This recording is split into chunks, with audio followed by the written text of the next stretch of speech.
Muchas gracias por estar nuevamente con nosotros en una nueva edición de Conexión Vital, un programa de prevención y de educación en salud. Hoy grabando desde nuestro Parque de la Salud en Dos Quebradas, con este lindo fondo del maestro John Jaime Morales y con este ambiente campestre que hemos querido nosotros siempre tener en nuestros parques de la salud, tratar de descontextualizar todo esto de los consultorios tradicionales y poder tener un parque de la salud realmente diferente, donde la gente esté como conectados en otros procesos diferentes al de la enfermedad. En este programa y en este proyecto de salud que hemos elaborado como el Día para tu Salud, la limpieza de colon con recambio de flora intestinal, el Día para tu Alma, queremos hacer como un proceso de trabajo en equipo, lo que nosotros siempre evaluamos en ronda médica, cuando estamos con los pacientes, cada uno de los especialistas se apoya con el grupo de médicos, nosotros con ellos, para poder armar ese diagnóstico tan grande que es el diagnóstico de la enfermedad. Pero tenemos muy claro acá que una sola golondrina no hace verano, entre todos evaluamos el paciente, todos damos opiniones y por eso nace ese gran proyecto que es el Día para tu Salud, donde quien quiere ese día de consulta dura 12 horas y pasan por odontología neurofocal, limpieza de colon, diagnóstico ecográfico preventivo, diagnóstico ginecológico preventivo, una evaluación de riesgo cardiovascular, todos los exámenes de apoyo diagnósticos en laboratorio clínico. Los pacientes tienen nutrición, psicoterapia, medicina china, medicina interna, medicina integrativa, la parte del spa, la ronda médica. A los pacientes se les da todos los productos, nuestros libros, la bolsa de enemas y el café para hacerse sus enemas. Es decir, todo un contexto integral de la práctica médica y ojalá en esto termináramos ejerciendo nuestra salud en los parques de la salud, porque queremos es hacer todo un proceso integral. Esto lo hacemos los sábados en la ciudad de Manizales y ojalá se den esa oportunidad. Pero la experiencia nos ha mostrado la necesidad de tener todo este grupo de profesionales. El doctor Alejandro Mejía es médico cirujano especializado en ginecología y obstetricia y también en cirugía plástica. Y con él se viene desarrollando en los parques de la salud hace varios años una evaluación ginecológica integral, donde nosotros acá nunca hacemos una citología sola. La mujer que viene y la sugerencia que le hacemos a los pacientes que solicitan cita en los parques de la salud es que pasen por ginecología para realizarle un diagnóstico ecográfico preventivo que consta de citología, colposcopia, ecografía transvaginal, examen de seno y cita con los ginecólogos. ¿Qué buscamos con esto? Hacer un diagnóstico integral de la parte ginecológica. De este tema se suscitan muchos interrogantes, porque en la parte de la ginecología hay una cantidad de vacíos, hay una cantidad de dudas, y yo quiero hacer este programa con dos de las médicas que nos apoyan en nuestro Parque de la Salud, para que ellas resuman las inquietudes que ustedes tienen. Lo que más le preguntan en la consulta al doctor Alejandro Mejía. Y de una manera muy didáctica, él nos va a responder cada uno de esos interrogantes para que ustedes puedan llenar esos vacíos que tienen desde la parte ginecológica y después no nos estemos lamentando, era que yo no sabía, no me lo hicieron a tiempo, tenía desconocimiento de esto o no quise atender a ese llamado importante que en este caso estamos haciendo desde nuestros parques de la salud con Conexión Vital, para que ustedes entiendan por qué sugerimos que cuando ustedes vienen por un dolor de rodilla, por un dolor de hombro, por una hipertensión, diabetes, lupus, así como les hemos insistido que hay que evaluar la odontología, también deberían de pasar todas por ginecología para tener un diagnóstico ginecológico preventivo. Con estos interrogantes estaremos después de este corte comerciales. Ya regresamos.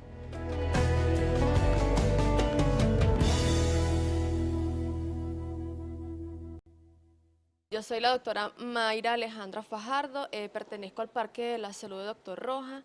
Dentro de ellos tenemos muchas inquietudes de los pacientes que nos visitan a nuestro parque y nos hace muchas preguntas ginecológicas. Doctor Alejandro, dentro de ellas las preguntas que más frecuentemente nos hacen es la prevención del cáncer de cuello uterino. ¿Cuál es la importancia de la citología? Sí, la citología es un punto muy importante y es el punto de partida para los exámenes preventivos en la mujer. Realmente la citología aparece hace más de 50, 60 años a través del doctor Papanicolau, pero realmente hemos ido avanzando y hoy por hoy la debemos de complementar. Y acá en el Parque Médico la hemos complementado con la videocolposcopia y la ecografía transvaginal para una mayor prevención de cáncer de cuello uterino y también de enfermedad ginecológica. Mi nombre es Ana Milena Coral, soy médica general, también hago parte del equipo del Parque de la Salud. Doctor Alejandro, nosotros bien sabemos que el cáncer de cuello uterino, la primera causa es el contagio por el virus del papiloma humano. Muchas de nuestros televidentes se preguntarán cuál es la causa del contagio, cómo se contagia. Sí, realmente es muy importante tener claridad sobre esto y los pacientes a veces no comprenden exactamente cómo llegó el virus del papiloma humano, a veces piensan que entraron a un baño público y de allí se contagiaron. Realmente el contagio 99% está explicado a través del contacto piel con piel, a través de la relación sexual, o sea que no siempre tiene que haber, digamos, una penetración para que haya un paso del virus, sino la piel con piel es suficiente para que haya presencia del virus del papiloma humano. Doctor, ¿y qué tiempo dura esta lesión? Sí, realmente eso es una pregunta muy frecuente, que los pacientes dicen, doctor, ¿y hace cuánto me infecté? Digamos, si tenemos una placa de 5 milímetros, en un paciente podría tomar 5 años y en otro paciente podría tomar 15 años. Y otro paciente podría nunca llegar a esa lesión de 5 milímetros. O sea que varía mucho según el tipo del virus, pero también del huésped, o sea, del paciente, las defensas del paciente. Entonces no hay una forma de saber cuánto tiempo lleva la infección. También nos gustaría que nos explique qué ocurre en el caso del hombre, qué ocurre cuando el hombre se contagia de este virus. Esto es un lío en la consulta, esta pregunta que traes es un lío porque siempre las mujeres tienen como esa prevención, ese temor de volverse a reinfectar y quieren siempre mandar al señor, al urólogo o a un tratamiento a ver qué es lo que está sucediendo. Y el hombre es un portador, rara vez desarrolla una verruga, desarrolla una lesión en el pene. Eso sí, llamamos mucho la atención a los señores que tienen el prepucio, que no les baja, digamos, el gorrito, que se llama el prepucio, que no les baja bien. Estos sí deben de ir al urólogo para una prevención más profunda. Doctor, otra de las preguntitas que muy frecuentes nos hacen nuestros pacientes es que si el BPH como tal es de alto riesgo y que eso si esto genera algún tipo de ansiedad. Sí, realmente cada vez que avanzamos más y hacemos los exámenes de tipificación del virus y da positivo para alto riesgo, los pacientes vienen con una ansiedad grandísima pensando que ya tienen cáncer de cuello uterino. Pero todo se resuelve con la videocolposcopia. Podemos tener un paciente acá que tiene BPH de alto riesgo y tener una lesión totalmente mínima y podemos tener el otro en el otro extremo de la gama con un cáncer ya prácticamente por virus de alto riesgo. Bueno, otra de las preguntas que tenemos es a qué edad se empieza a presentar este virus, a qué edad se puede contagiar una mujer o un hombre. Sí, esto es muy importante porque de pronto las mujeres jóvenes sienten que son inmunes, que el cáncer no les va a dar, que esto no es sino para las mujeres ya mayores de 45, 50 años, pero estamos muy equivocados, hay muchas pacientes están equivocadas y queremos llamar la atención sobre esto, es que la paciente encontramos muchas lesiones en mujeres muy jóvenes, 22, 23 años, lesiones importantes, casi que actuando ya con un cáncer in situ o lesiones de alto grado, en las cuales tenemos que hacer una buena prevención. Doctor Alejandro, ¿cuánto tiempo puede durar el tratamiento para este tipo de enfermedad? Sí, realmente los tratamientos son muy variados, son tratamientos que todos se hacen en consultorio, vamos desde las vaporizaciones con radiofrecuencia. Ahorita estamos ofreciendo el láser, es de unos costos que está para todas las personas, no duele, el procedimiento es supremamente sencillo, pero es altamente efectivo. A otros tienen que hacemos conización, Realmente lo que más preguntan los pacientes es cuánto tiempo van a estar incapacitadas. Y no, un paciente se puede hacer el tratamiento hoy y se puede ir para su oficina a trabajar sin ningún inconveniente. El único cuidado es de pronto algunos días no van a tener relaciones sexuales y otras veces van a utilizar otros 2 o 3 meses la utilización del condón. Bueno, dentro de las ayudas diagnósticas y terapéuticas contamos con la colposcopia. Nos gustaría que les explicara a las televidentes qué es la colposcopia y en qué consiste este procedimiento. Sí, realmente la colposcopia, pues nos ayudaremos acá con una imagen en la cual tenemos un equipo, el cual tiene una magnificación de la imagen, el cuello uterino es como el grosor del dedo pulgar y lo que hacemos es magnificarlo al tamaño de una pantalla. Y fuera de esto le aplicamos un ácido acético y con esto ya definimos si la lesión, si hay lesión o no, premaligna o maligna. Y esto es en cuestión de 20 segundos. En 20 segundos, máximo 30, ya tenemos un diagnóstico de un paciente. ¿Y qué es la conización y en qué consiste? Sí, la conización es para las lesiones de alto grado y son tratamientos pues muy cortos donde hay que hacer una pequeña sección del cuello uterino en forma de cono y digamos para los pacientes que tienen alto grado se recuperan muy rápido. Bueno, ahora me gustaría saber, ya que quisiera que habláramos sobre otro tema muy importante y muy frecuente en las consultas y cada vez se vuelve más frecuente, que es acerca del ovario poliquístico. Muchas mujeres presentan dentro de la clínica el síntoma que es el acné y que es muy evidente. Nos gustaría saber por qué ocurre esta sintomatología. Sí, realmente el ovario poliquístico es una patología que todos los días se incrementa. Tiene varios factores. Uno es que las pacientes ya prolongan mucho su momento para quedar en embarazo. Lo segundo es que muchas pacientes no están haciendo ejercicio y lo otro, hay un impacto importantísimo en la dieta, alta en azúcares y en harinas. Entonces, esto nos ha llevado a aumentar el índice de ovario poliquístico.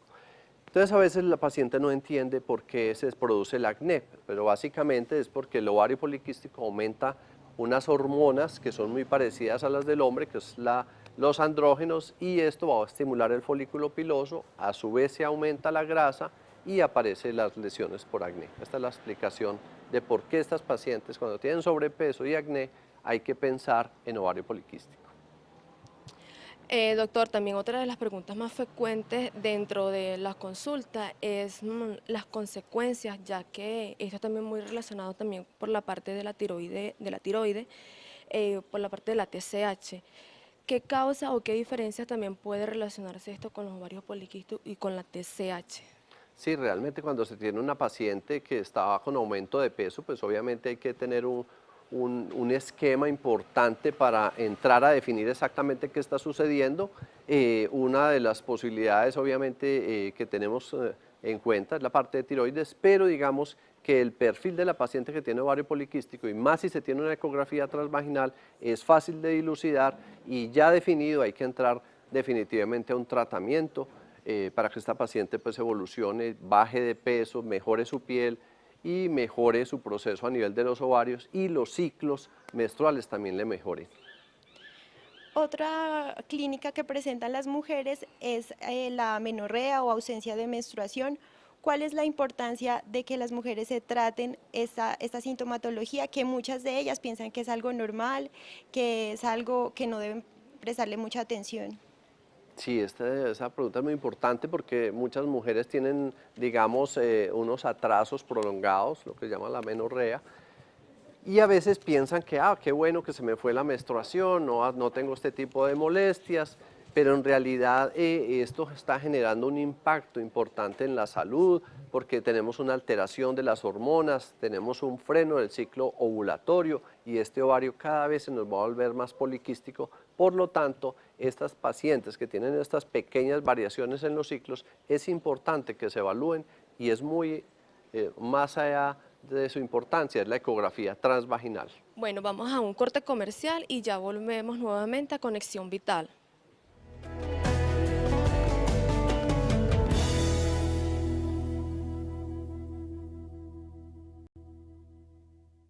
Volviendo con el tema de ginecología y con nuestro compañero Alejandro, queremos saber acerca de los temas del mioma, que es una patología muy frecuente que nuestras pacientes consultan diariamente en nuestro Parque de la Salud.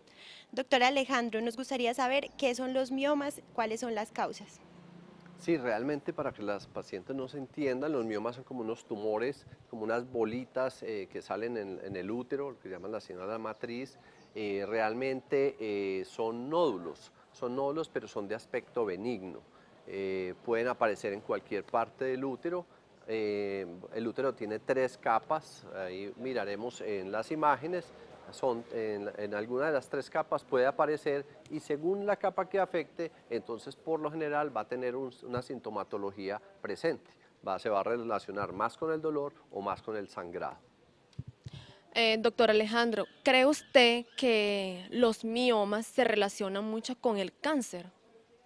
Sí, esta es una pregunta que nos hacen las pacientes o vemos que es como el temor de las pacientes cuando tienen sangrado. Entonces, el gran temor de la paciente cuando tiene sangrado anormal es que esté presentando un cáncer. Entonces, ya les hacen el diagnóstico del leiomioma o miomas, que es la parte como más abreviada de decirlo. Entonces, siempre están preguntando o tienen ese temor y hay que averiguárselo a ver si lo tiene en la consulta y darle claridad de que puede estar tranquila, que mientras el grosor del endometrio, que es otra membrana que está adjunta al mioma, esté normal, no va a haber ningún riesgo de cáncer en el útero. Otra de las inquietudes que tienen las pacientes es si este diagnóstico siempre tiene como tratamiento una cirugía o pueden haber otros tratamientos para este diagnóstico. Sí, este también es un mito, es la parte de la cirugía, que si hay miomas, entonces es igual a cirugía. Realmente hay que hacer una clasificación de estos miomas por tamaño, por ubicación y especialmente por la sintomatología que tiene la paciente. Si la paciente ya ha pasado por varios tratamientos, de pronto por histeroscopias, procesos de raspado, de legrados, y la paciente continúa sangrando o continúa con mucho dolor pélvico, pues se puede considerar una histerectomía. Mientras tanto, hay que hacer los otros procesos de tratamiento y de seguimiento. Doctor Alejandro, frecuentemente en nuestra consulta los pacientes nos preguntan si que en la citología se visualiza el ovario poliquístico. Tienen esa confusión. Sí, realmente los pacientes piensan que cuando se hace una citología, entonces se están evaluando los ovarios y se están evaluando el útero. Y algunas veces dicen, pero ¿y por qué no me habían visto este mioma en las citologías anteriores? Entonces existe como ese concepto errado de que a través de una citología se pueden observar esas otras partes. Por eso nosotros insistimos que se debe hacer la videocolposcopia y la ecografía transvaginal para tener un panorama general de la pelvis de la señora y de todos sus órganos internos pélvicos. Sabemos que muchas de las enfermedades son transmitidas de manera genética.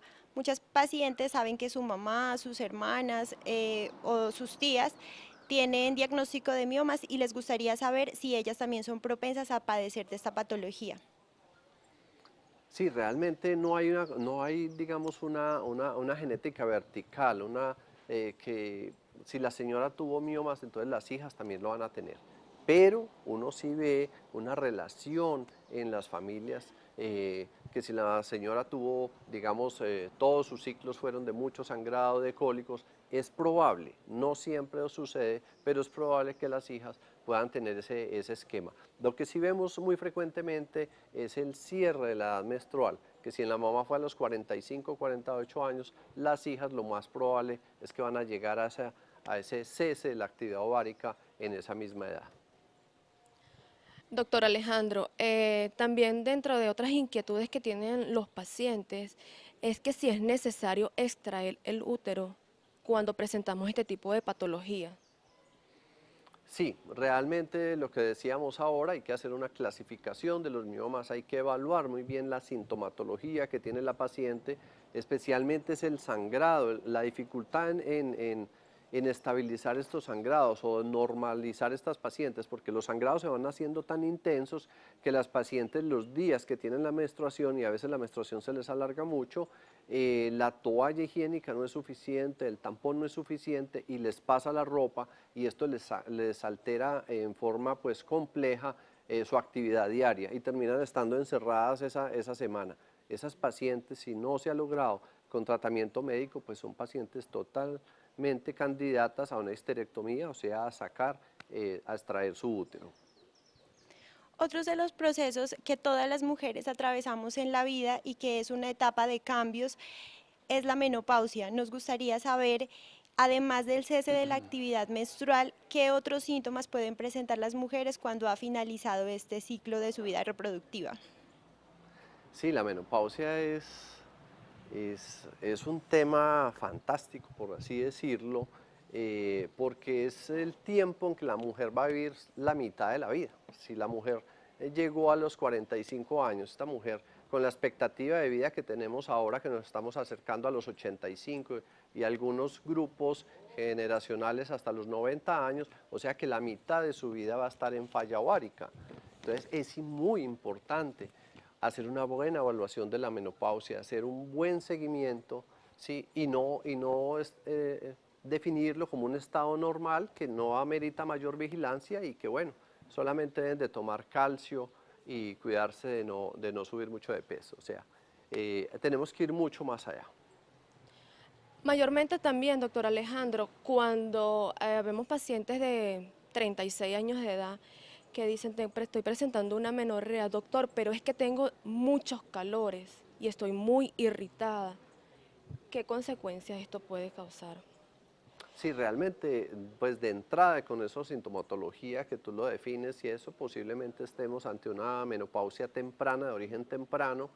Con mayor razón tenemos que hacer una buena evaluación hormonal y también hay que hacer una evaluación ecográfica y en ese momento pues se puede hacer la citología y la colposcopia. Pero estas pacientes, llamo la atención, a veces me encuentro pacientes a los 45 años que ya llevan 10 años de menopausia y no se ha hecho un tratamiento correctivo en la parte hormonal. Es muy importante hacer un balance hormonal porque estas pacientes pueden tener un deterioro y un envejecimiento progresivo. Los síntomas por los que principalmente las mujeres consultan es la amenorrea, es decir, la falta de menstruación, también los calores, los oleajes de calor que las despiertan a la madrugada. Pero, ¿qué es lo que ocurre en piso pélvico y en vagina? Sí, muy importante lo que tú dices porque no podemos reducir la menopausia a que son solamente los calores y el cese de la menstruación. Ese solamente es la punta del iceberg de lo que está sucediendo realmente en este proceso de envejecimiento. El proceso de envejecimiento y de menopausia realmente en la mujer tiende a ser muy diferente del hombre.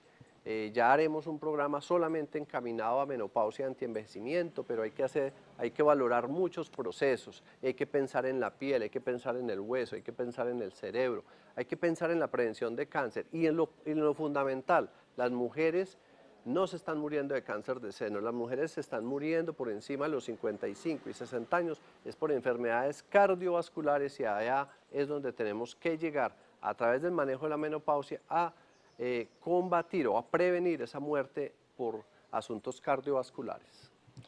Doctor, antes de irnos a un corte comercial, vamos a dar una preguntita. ¿Qué tipos de medicamentos, qué tipos de hormonas, qué tipo de ejercicios, qué recomendaciones usted nos puede dar para este tipo de pacientes que están presentando toda esta sintomatología? Esta preguntita nos lo puede contestar el doctor Alejandro después de este corte comercial y ya volvemos a Conexión Vital.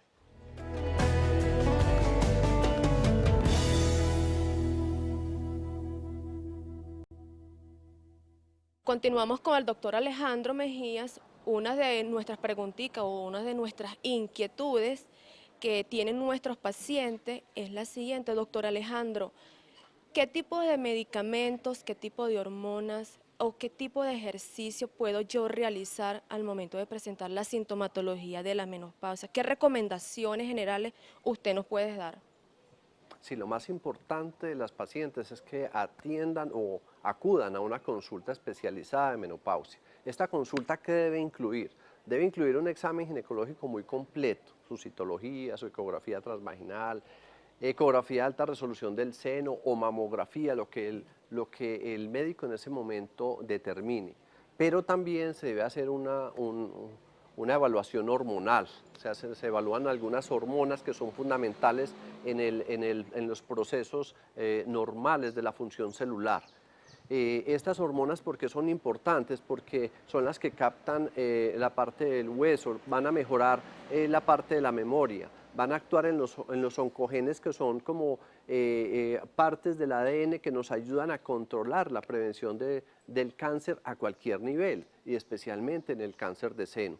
Entonces, ya determinados unos exámenes hormonales de la menopausia, ya tenemos unas herramientas básicas para saber cuáles son los tratamientos que vamos a dirigir para las pacientes, si van a necesitar hormonas, si van a necesitar algunos complementos, algunas vitaminas, algunos oligoelementos, pero todo es con una base en la parte del laboratorio. Doctor Alejandro, también tenemos pacientes mayores de 65 años quienes preguntan cuáles van a ser los procedimientos y diagnósticos que se van a hacer en estas mujeres. La tendencia mundial que se ha llevado ahora es dejar de hacer exámenes tanto diagnósticos para estas pacientes, y ellas preguntan: a esta edad ya no me da cáncer, ya no tengo riesgo.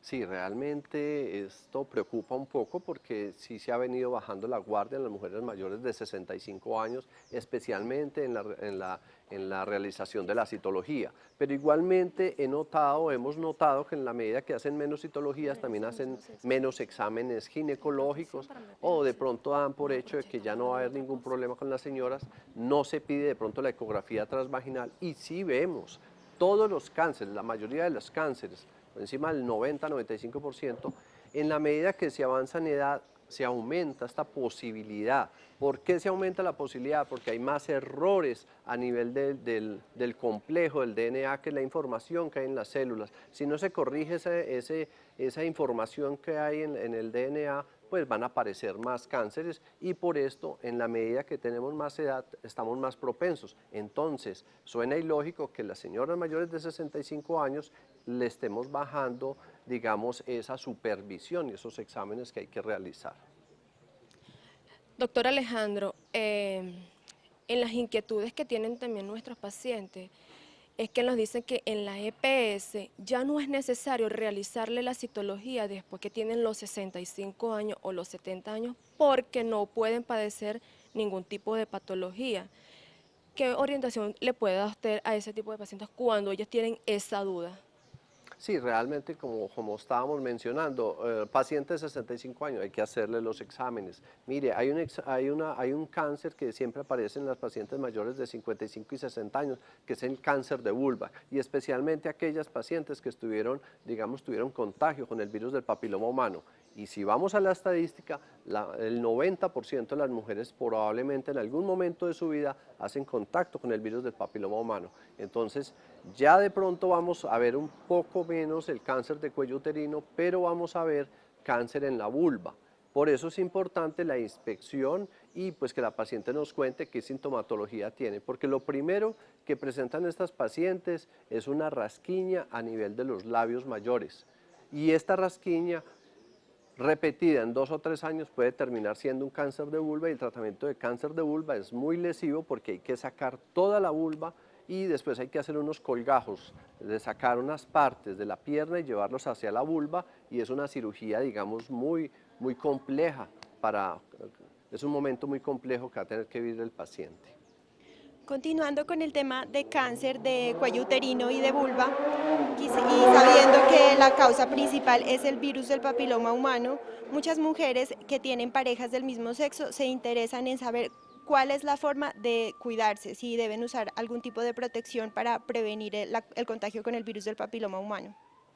Sí, realmente, digamos, la utilización del condón ha sido muy importante, pero en la parte de virus de papiloma humano no ha sido digamos, tan fuerte esta parte de prevención. La parte de lo que es la gonorrea, la sífilis, el herpes, el condón es fundamental, y ni que hablar del SIDA, pero lo que es virus de papiloma humano, como es piel con piel, es prácticamente imposible que solamente el condón nos reduzca la posibilidad de obtener una infección. Entonces realmente el condón, digamos, se utiliza, es una ayuda, pero no es decisivo en la prevención del cáncer o en el contagio del virus del papiloma humano. Doctor Alejandro, tomando en cuenta que hoy se celebra el Día Mundial de la Prevención del Cáncer del Ovario, ¿qué recomendaciones nos puede dar a nosotras las mujeres o qué medidas, qué tipos de estudios para poder prevenir esas enfermedades? Ya que a veces también tenemos familiares que padecen ese tipo de enfermedad y tenemos ese miedo a tenerla. Sí, realmente el cáncer de ovario, primero, gracias a Dios, es de baja incidencia, pero o sea, de baja aparición, pocas mujeres lo van a padecer, pero cuando aparece es muy agresivo. Y cuando aparece, los médicos nos tardamos bastante, tomamos mucho tiempo en diagnosticarlo. ¿Por qué sucede eso? Porque semeja a muchas enfermedades gastrointestinales. La paciente come y se distiende, la paciente tiene dolor abdominal, a veces muy difuso. Entonces no sale en el examen básico de la citología y no aparece nada. Entonces si no se va más allá y si no se pide una ecografía transvaginal que se haga con detalle, con detenimiento, pues no se va a diagnosticar tempranamente un cáncer de ovario y esta paciente va a perder esa oportunidad. El cáncer de ovario casi siempre se diagnostica en etapas tardías, entonces la sobrevida de los pacientes a los 5 años es muy baja. Otra duda que tienen las pacientes con respecto al virus del papiloma humano es cuando este examen diagnóstico sale positivo. Muchas mujeres se preocupan porque piensan que es transmitido y como una infección de transmisión sexual. ¿Esto es así? Exacto, correcto. El virus del papiloma humano se transmite a través de las relaciones sexuales. En el momento de la relación sexual, el pene hace contacto en algunos momentos con el cuello uterino y el cuello uterino tiene en su parte central, por donde sale la menstruación, es un sitio que se llama área de transformación y es muy sensible o muy débil ante el virus del papiloma humano. Es un sitio de unión, es donde se unieron dos tejidos y no se sabe por qué este sitio es tan débil ante la infección del virus del papiloma humano y por tanto es muy riesgoso que se forme un cáncer de cuello uterino y allí el 90% de los cánceres ocurren en este sitio. Bueno, vamos a un corte comercial y ya volvemos nuevamente a Conexión Vital.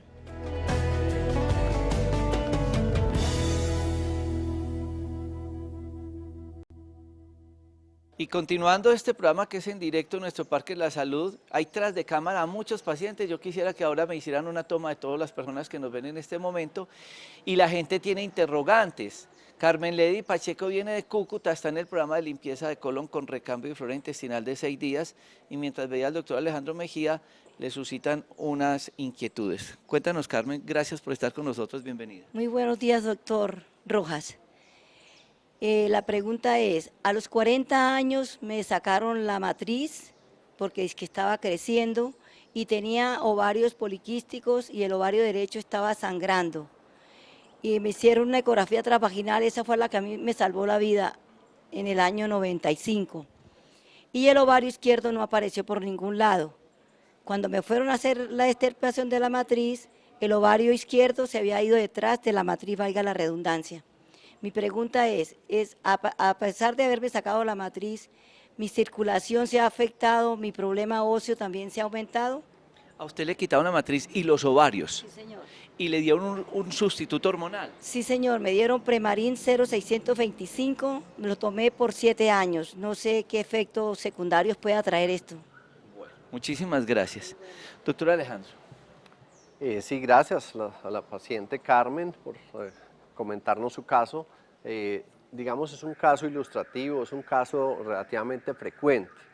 El crecimiento del útero básicamente lo podemos explicar a través de los leiomiomas y también hay otra patología asociada a los leiomiomas que es las adenomiosis, que son unos generadores importantes de sangrado porque producen una inflamación a nivel de las glándulas, de esta membrana de donde viene la menstruación, que es el endometrio, entonces se inflama. Hay más glándulas adjuntas a través de la adenomiosis y produce sangrado. Lo otro es la parte de los ovarios, ese ovario que pudo haber estado detrás del útero, que no lo veían en las ecografías, casi siempre es por procesos inflamatorios. El ovario tiene que estar a un lado y por el proceso inflamatorio avanza hacia el centro, se pega al útero, es muy generador de dolor, muy generador de molestias y bueno, digamos que este pudo haber sido el caso de la señora Carmen. Mauro Antonio Marín viene de Aruba, también está en el programa de limpieza de colon con recambio de flora intestinal, un gran televidente, agradecerle por esa sintonía y tiene dos inquietudes. Muchas gracias, doctor. Doctor, una inquietud es, mi mujer cuando antes de llegarle la menstruación sufre mucho de dolores en la cadera, mucho sangrado, muchos dolores en los senos y muchas veces en las noches tiene fiebre, la siento como caliente.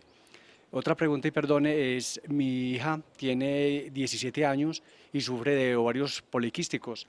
Tiene mucha deformación en cuestión de la menstruación, le llega, a veces no le llega, tiene muchos problemas en cuestión de eso. Muchas gracias, doctor. Gracias. Bueno, son dos casos bien interesantes. El primer caso, pues por dolor pélvico y algunas molestias asociadas, digamos, en todo un proceso de síndrome premenstrual. Obviamente lo que necesitamos siempre es saber cómo está ese cuello uterino, necesitamos la citología, necesitamos la videocolposcopia para evaluar esa parte preventiva, luego hacer una ecografía transvaginal para mirar a ver si hay algún leiomioma, mioma submucoso, que son nódulos que alteran acá esta parte menstrual. Y ni qué decir de evaluar la parte de los ovarios, porque si los ovarios están produciendo hormonas en una forma no regular, pues también nos van a generar estos procesos de sangrados y de cólicos molestos antes y después de la menstruación. Y la paciente de los 16, 17 años con del caso ovario. de la paciente, sí, llama la atención y a veces lo vemos en pacientes de 16, 17, 18 años, ya un inicio del ovario poliquístico. Sería muy interesante evaluar cómo está esa parte de la dieta, la parte del ejercicio de estas pacientes tan jóvenes que ya comienzan a aparecer con ovario poliquístico y obviamente hacer una evaluación, no solamente ecográfica, sino que si hay, digamos, un sobrepeso, también hacer una valoración hormonal del caso. Bueno, yo quisiera, con respecto a esto de la hija de Mauro, que es tan joven, con esa, no, a doña Carmen, venga, es que me llama la atención una cosa, no sé el estudio de la esposa de Carlos Mauro, con respecto al ovario poliquístico tan joven, pero usted me decía atrás de cámaras que usted tuvo ovarios poliquísticos y que su hija también está con eso. Sí, mi hija Isabela también resultó con ovarios poliquísticos y en estos momentos, gracias a Dios, ya está embarazada, pero tuvieron que hacer una laparoscopia y tuvieron que activarle los ovarios, algo así me dijo. ¿A los cuántos años le diagnosticaron a ella el ovario poliquístico? No, desde siempre, desde la menstruación de la niña fue muy traumática. Para poder menstruar tenían que darles hormonas, desde los 12 años que se desarrolló. Entonces, la pregunta es, mire, la hija de Mauro tenía ovario poliquístico a los 16, 17 años diagnosticado. La hija de ella también, pero ella tenía ovario poliquístico. ¿Existe ese factor hereditario? Gracias, Carmen. Sí, realmente es muy interesante estas asociaciones, lo vemos frecuentemente en la consulta y más porque cada vez abonamos más el terreno de aparición del ovario poliquístico. Entonces, si la madre, digamos, tuvo problemas con los ovarios, quistes de ovario, ovario poliquístico, y la mujer joven, que tiene 17, 18, 19 años, digamos, está abonando este terreno, no está tomando anticonceptivas, está comiendo, digamos, tiene una dieta alta en calorías, mucho dulce, poco ejercicio, pues es muy probable que comiencen a aparecer estos síntomas tempranos del ovario poliquístico. Y bueno, hay otra parte importante y son los factores ambientales. Las mujeres ahorita toman mucho agua de frasquito de botella plástica y parece que esto tuviera unos nanocomponentes complejos que están afectando la aparición del ovario poliquístico. Entonces no solamente tenemos una parte en la dieta, en la actividad física, sino también en sustancias que ingerimos habitualmente. Bueno, hemos tratado como de hacer un resumen de las consultas más frecuentes en el campo de la ginecología, lo que a diario vemos nosotros en la consulta médica y que gracias a esa ronda interdisciplinaria nos apoyamos en especialistas como el doctor Alejandro Mejía, médico cirujano especializado en ginecología, en obstetricia y en cirugía plástica. Doctor Alejandro, mil gracias por estar con nosotros. Muchas gracias, doctor Jorge, muy amable. Y a todos ustedes, mil gracias. No olviden que nos pueden dejar todas sus inquietudes también en Facebook, en YouTube, en Instagram, buscando Doctor Rojas. Nuestra finalidad es hacer educación y prevención. Este programa no reemplaza una consulta médica. Queremos es llegar a todos ustedes contándole lo que más vemos, lo que hemos escrito en mi libro Las 100 enfermedades más frecuentes y cómo hacer de la cocina una farmacia, que ustedes lo encuentran en todos los aeropuertos, librerías y almacenes de cadena del país. Queremos llegar con estos medios de comunicación, con todo el equipo de profesionales del Parque de la Salud, a hacer educación y prevención, porque la palabra doctor significa profesor y esa ha sido la labor hoy del doctor Alejandro Mejía. A todos ustedes, mil gracias por estar con nosotros.